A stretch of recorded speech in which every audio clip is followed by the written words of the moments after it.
kami ngayon sa Quiapo, kakalabas na namin ng LRT Recto Station. So, today is January 8, so bisperas ng Nazareno Day. So, ngayon na kami nagpunta habang wala pa masyadong tao. So, again, dadalo kami sa National Shrine of Nazareno. Ito ang aking annual panata or yearly panata.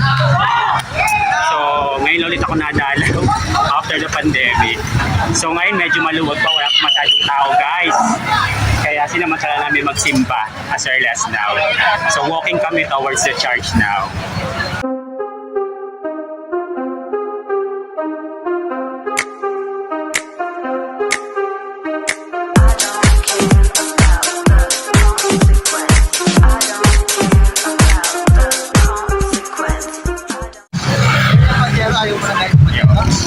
Walking kami ngayon guys sa along Quiapo Boulevard. Lumipat kami from Recto kasi maluwag naman doon dahil wala pa naman masyadong tao, pero mas maluwag sa way na to.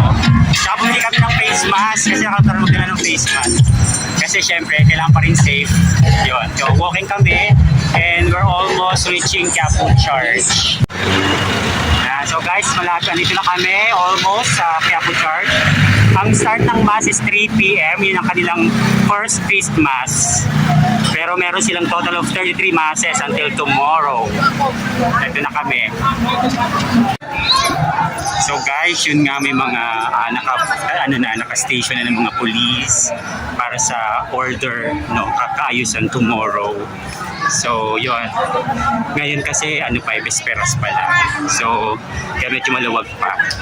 And yung pahalik ay nasa Quirino Grandstand ngayon. So guys, medyo nag-route kami kasi sinara nila yung gilid at yung likod ng simbahan. So, kailangan umikot sa Palangka Street. Okay? Doon sa papasok. Okay? So, ngayon dito kami sa entrance, sa gitna dadaan. So, ito siya. Ayan. So, yan ang pinaka-entrance niya.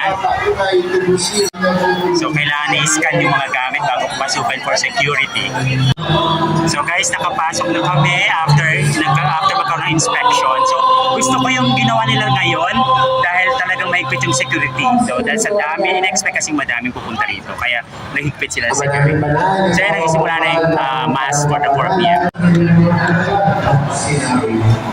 So, papasok na kami sa loob. Again, medyo maluwag. Mayroon going na ang mass.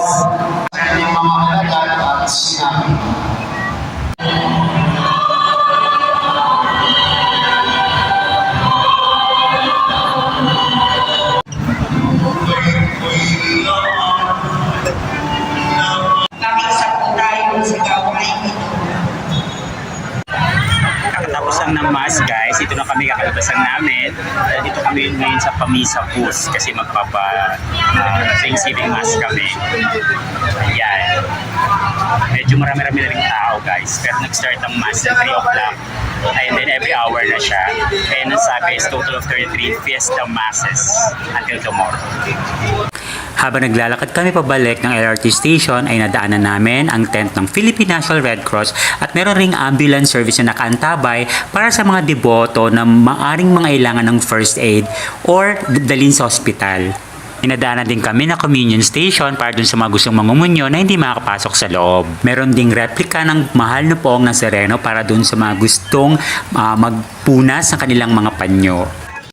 So guys, pauwi na kami from Quiapo Church. Medyo ginabi ng konti dahil umikot-ikot pa kami sa Quiapo. Yun. So, andito na kami ngayon sa LRT Recto Station. At again, pauwi na kami. Going to Cubao muna. Then from Cubao, another ride. Going to our place in Eastwood. Ayan. So, yung mga dala kaming mga pinamili din namin. Ayan. So, maganda naman ang biyahe ngayon, guys. Tsaka ang punta namin sa Quiapo kasi maluwag. Hindi pa siya ganun kasi at karami ng tao dahil nga bisperas pa lang. Bukas pa talaga yung feast day ni Nazarene, ni Black Nazarene. So yun, dito na kami sa LRT. Papasok na kami sa loob, guys.